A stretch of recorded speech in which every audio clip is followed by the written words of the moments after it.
Prezados irmãos e irmãs, celebramos hoje com toda a igreja o 26º domingo do tempo comum, o último domingo deste mês, dedicado especialmente à Bíblia, à Palavra de Deus. Estamos celebrando também, como já dissemos no início da celebração, o terceiro e último dia do tríduo em preparação para a festa do grande São Vicente de Paulo. Hoje, a liturgia nos apresenta alguns elementos importantes que precisam ser continuamente recordados. Tanto a primeira leitura quanto o Evangelho recordam-nos que Deus não é propriedade de ninguém. Quem não é contra nós é a nosso favor, disse Jesus. É preciso compreender bem a afirmação do Senhor. Certamente, Ele é o caminho e a verdade da humanidade. Fundou a igreja, comunidade de seus discípulos. Dotou essa igreja do seu espírito, de pastores e de toda uma estrutura visível.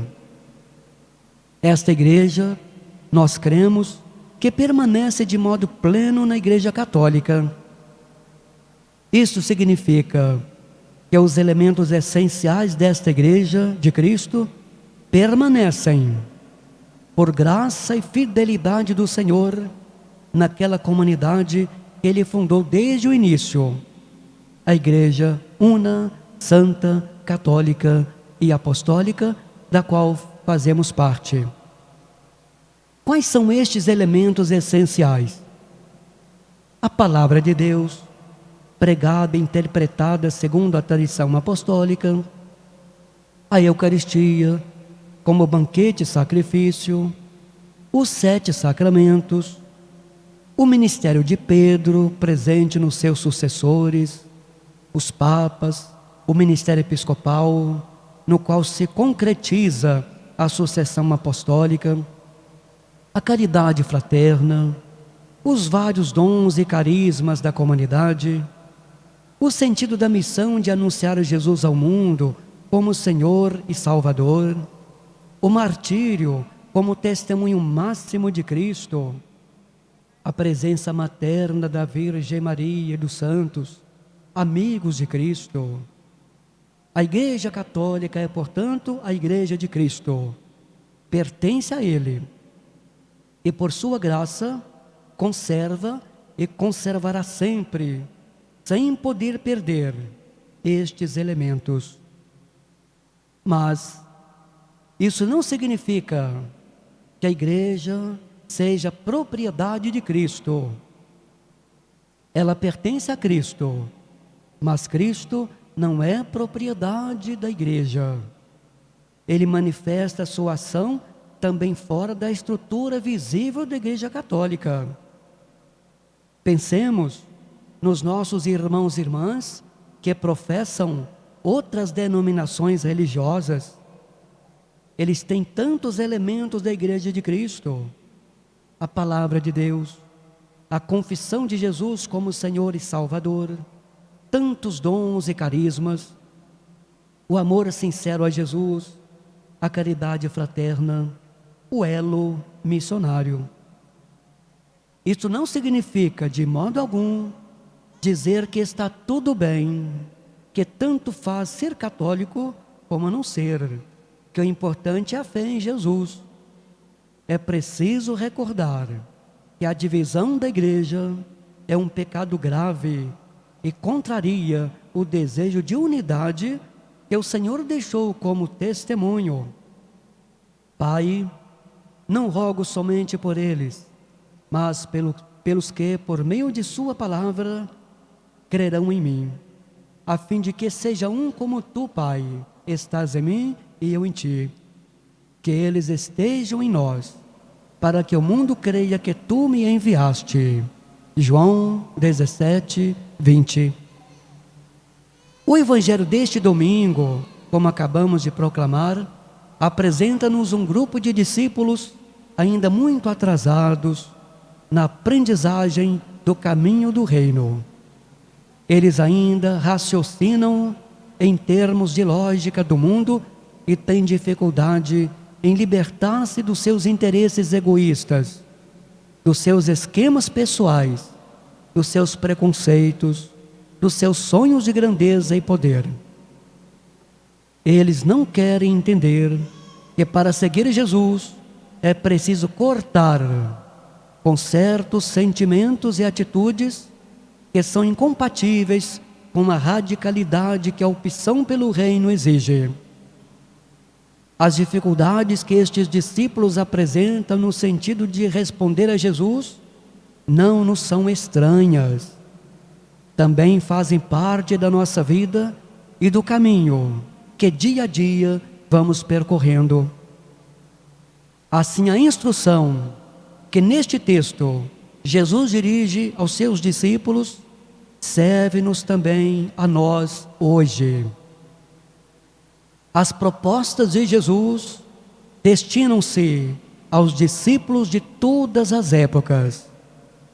Pretendem ajudar-nos a purificar a nossa opção e a integrar de forma plena a comunidade do reino. O verdadeiro discípulo, a verdadeira discípula de Jesus, não tem inveja do bem que os outros fazem. Não sente ciúme se Deus atua através de outras pessoas. Não pretende ter o monopólio da verdade, nem ter o exclusivo de Jesus.